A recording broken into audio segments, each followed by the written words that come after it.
Hai faatochee nagaan sinii faatoo akkam jirtu nagaa keessanii an nagaa kooti galata waaqaan siniin jedha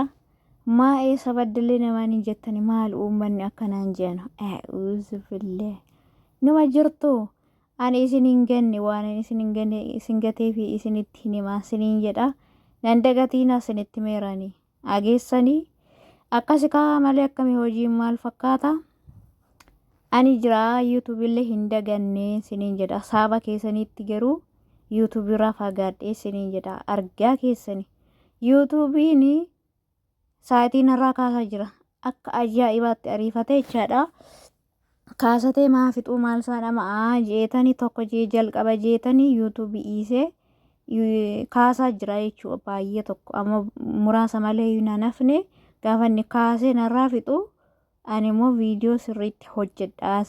isiniin jedha hanganatti immoo nangatiina waluma yaadachuus hojjetamu malee waan biraa miti kanaaf hin dhiisee siniin jedha ijoollee akkam goota yuutuubii keessanii natti qoostu maal jechuudhaan jedhan maal jechuudha xiinsammuu ofiifillee namaa yaaddanii isin tuqube akkamitti gaaffii akkana na gaafattu isin sila subscribe namaan gootan laakii namaan gootan sheerii namaan gootan saatii namaan gochuuftan halama namaa zim jennee daawwanna argaa keessan amma saatii narraa umee ka'uu ga'eera ka'ee uumuu ga'eera haaraa go'e immoo kana lakkaa'u abdiin qaba viidiyoo bareedduu nan hojjedha gaafasicha sheerii naan gootan taanaani wal biraa galle siniin jedha ageessanii akkasika uummata tokko immoo daawwachaa jira YouTube kanarraati akkasiin siniin jedha irratti haasa'u viidiyoo xiqqoo fiduun barbaanne siniin jedha maaliif isa kanaan duraayyuu ganaan ishee kaasa eega saatiin irraa kaase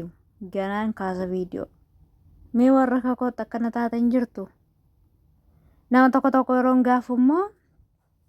yeroo isaa irra darbee kanaaf haaraa ta'ee sii jalqabaa saayitii sii lakkaa obsii naan jedhanii akkasii anillee haamilee nami dhugaa maaliif beektu viidiyoo atiin hojjetta inni saayitii sirraa kaasa maal jechuudha akkasi kaamalee qorri akkamii qorri ufee jira yaa faaxochee mana madaamii kam jirtu sini jajjabaachaa jirtu way miskiina torbee hin finne waan eegan wallaan irraa miti yuutuubii kana dhiisi akkasiin siniin jedha namni waan haamilee isaa ta'u waan isa fayyadu tokko hin jiru taanaan immatti hojjetuuf hin qabu bada namni ageessanii namni hundumtu faayidaa barbaada waan ta'eef akkasii siniin jedha mee waan dumaaf sheerii naa go'a amma toon galee isgoo amma keebeekii kee ji'an tokko buleettii tokko duubaa irraa galte mucaa biyya keenyaatiyyuu keessaa wal dubbisaa turre qaata tokko amma badde malee amma biyya galte biyya dur yeroo mataa rifeensa waan allee agarsiistu badaa hin daawwattani uummanni gaahuma biyya gale rjee warra biyya aggeeffata ilaalaa jechuudha ani maatii kaasee garuu amma isin xiiqee keessa nagashitanii akkan galuu barbaaddanii akkan galuu barbaaddanii miti isiniif milkaa'u anis qophiirra hin jira waan ta'eef yeroo riyaa dhaqee paaspoora sirreeffa'ee galuu viidiyoo isin yeroo horaabaa finfinnee hundumaayyuu viidiyoo isinii waraabaa baadiyaa yeroo naqullee maatii bira yeroo naqullee waa hundumaa waanuma ani isiniin agarsiisni hin jiru siniin jedha ageessanii waa hunda isin agarsiisa akkana siniin jedha kanaafiyyoo illee yeroo iyyootti qophiirra hin jira waan ta'e warri galuu barbaadan koottaan afaan gala ijoollee Saudi Arabiyaa jirtan keessuma ageessanii akkasiin gallaa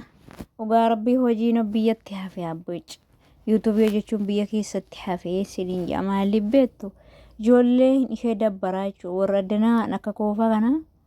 ijoollee biyya ormaa yookaan kan biyya ormaa jiru hundumayyuu biyya arabaa bichaa miti eessa awurooppaa kee Ameerikaa keessa kime namni kamiyyuu jechuudha biyya isaa yaada biyya isaa daawwachuu jaallata dhugaan siniin jedhani kanaaf irra caalaa namni isa biyya keessaa daawwataa siniin jechuu barbaade inni biyya keessaa immoo isa alaa ilaaluu jaallata garuu kan neetwoorkii qabus kanaalli mijatuufis warra ala taa'ee biyya daawwatutu namas fayyada uummatas fayyada ofis fayyada jechuudha ageessanii kanaafiyyuu warri biyya galtanii jirtan qalbiirra viidiyoo keessan sirriitti hojjetadha fataa go'aati ageessanii akkasiin siniin jedha. Kana alambiraa maal jennari nuto YouTube irraa fagaanne oduu yoo hirraanfanne ajendaallee badaa hordofaa hin jirru maaliif hin hordofnu beektu YouTube kanatu nama aarsaa jechuudha. Istiidiyoo kee galee yoon ilaalu sa'aatiin irraa kaasa har'a meeqa dabalee hin jiru gaduma deema bakka akkasii irra darbee viidiyoo sa'aatiin irra kaafachaa jiru YouTubein bareetanii dhiiseen siniin jedha. Akkasii kanayyuu nagaa kana daqiiqa 8 hin galchu akkasii kana maggeeffadha nagaan tura argaa keessanii.